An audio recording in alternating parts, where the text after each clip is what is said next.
When you came into this world, you didn't come as a completely blank sheet of paper yet to be written on. You came with particular, unique qualities and traits embedded within your spiritual DNA. Of course, within the mix were other influences too, to one degree or another, some genetic and some ancestral. And either or both could present a challenge to your personal journey or work to your benefit. A mix of both, probably, though not necessarily in equal measures. Nevertheless, you were and still are in there, the authentic you, with your natural loves, talents, sensitivities, and hopes. I'm sorry if the world has worked against you, convincing you that who you are is not good enough or worthy. I'm sorry if you've been made to feel, by unconscious, damaged souls, that you aren't precious and lovable, because you most definitely are. People can only meet you as deeply as they've met themselves, as the saying goes, and it is absolutely true. These can include our parents and other key figures whom we would expect to nurture and guide us, in an unchallenging and perfect world, that is. However, if you found yourself born into what felt like the wrong family, try and view it another way. It is a subject I have pondered long and hard, and have often wondered who and where I'd be now if my childhood hadn't been so, what could be considered, dysfunctional. The truth is, my life and yours could have turned out better than it is, or worse, if things had been different. We'll never know, which is a good thing actually. There are millions, probably trillions, of potential futures any of us could experience. But this is the one we are currently engaged in. I don't dwell on the question, and neither should you. The family we are born into, the location of our birth, the social, economic, and political climate at the time of our birth is not designed for an incarnation of ease and comfort. Many feel cheated because of a less than ideal childhood. And it is true, some poor souls experience a bitterly cruel and loveless introduction into this thing called life on earth. Some of the most inspirational and humble people I have met are souls who have been at the mercy of utterly devastating circumstances, and I have been in awe of their dignity, strength, and courage.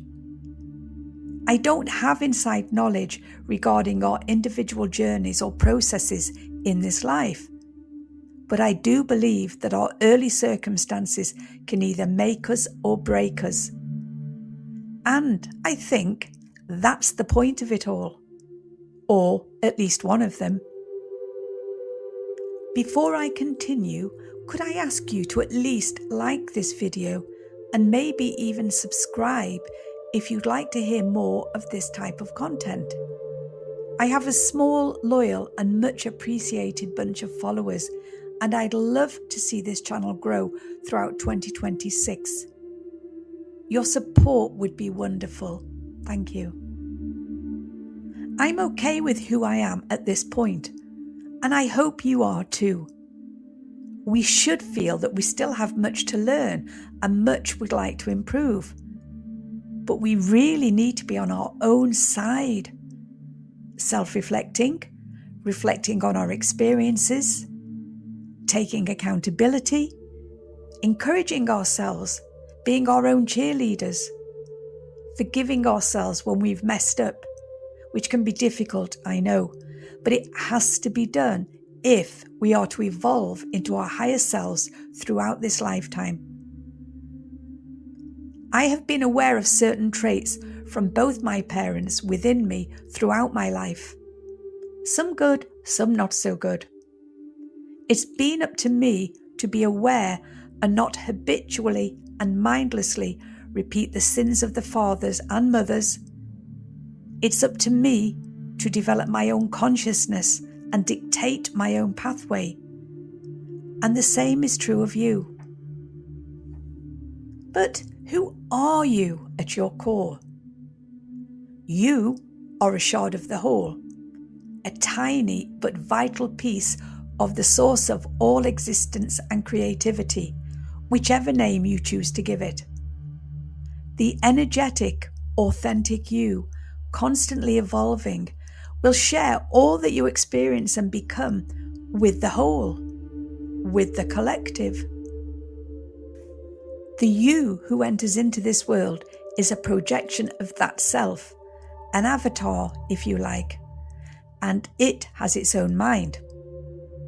Imagine it as an extension of yourself, part of you, but rather like a toddler that quickly grows into a teenager.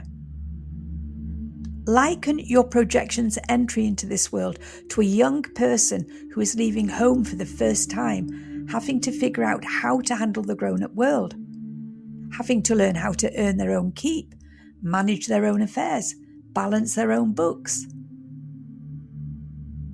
You have a vested interest in your projection and all of its experiences, because eventually you and your projection will merge, energetically speaking. You will absorb it and all it has learned and become when its time on earth is over. When the energy-turned matter body dissipates, releasing its atoms back into the universe.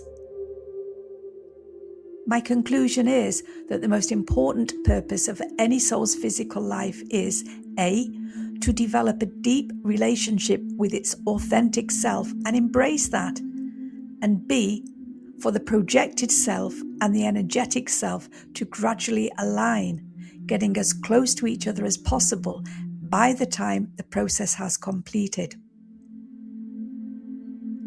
In other words, to become as aligned with our higher self as possible in the time we have here.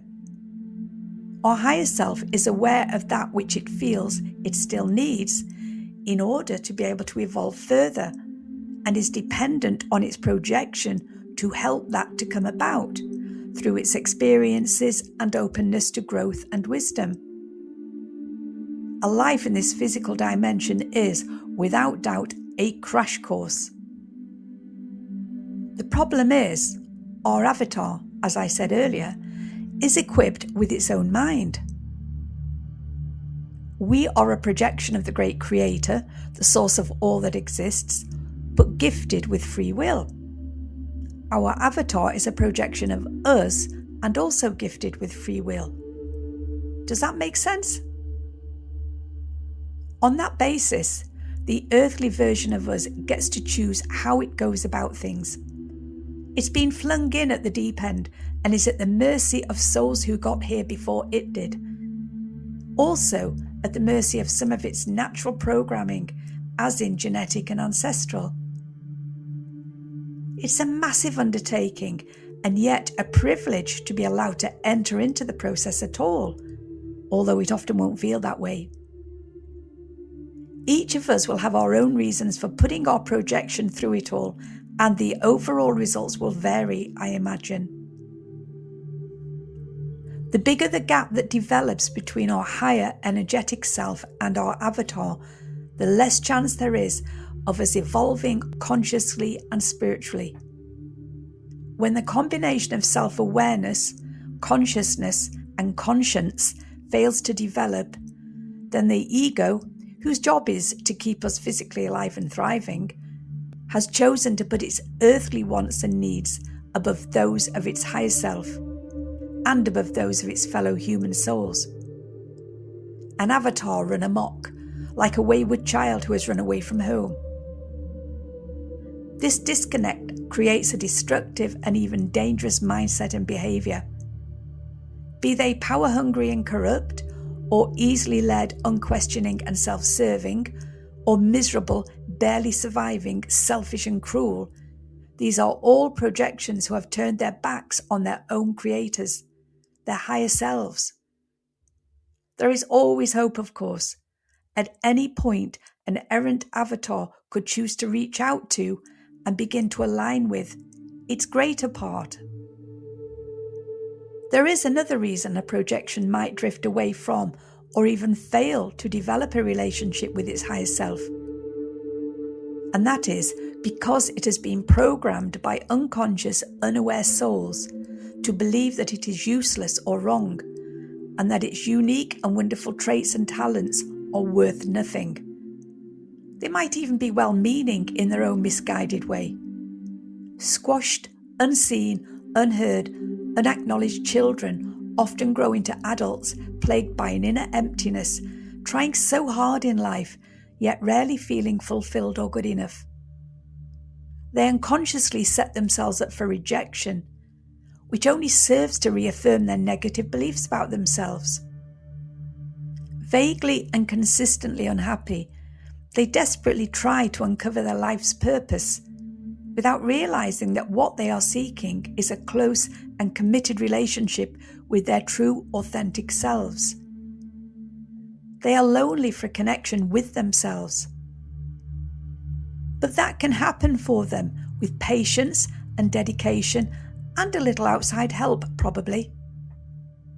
My advice is, start with yourself. Remember who you are, what you love, what makes you smile, what lifts your spirit. Don't write off those activities that won't make you any money or are deemed by others to be a waste of time. Remember who and what you wanted to be as a small child, yet to have your colours faded by other jaded human souls who knew no better. It's all still in there, I promise. I have barely scratched the surface of this subject, but it is a start. I just wanted to remind you of your origins and how special and important you are. We human souls are all on our own individual journeys, some handling it a lot more productively than others. We are all going to mess up, and we're all going to go through our unconscious phase too. We're all going to behave in ways at times that embarrass and shame us when we look back, because we are all born with spiritual amnesia to one degree or another. But we'll wake up, if we do wake up, at some point along our timeline. Your higher self is always with you, loving you, sometimes feeling sad for you, often cheering you on, but always utterly grateful for the work you are doing on its behalf. You need each other. It's as simple as that.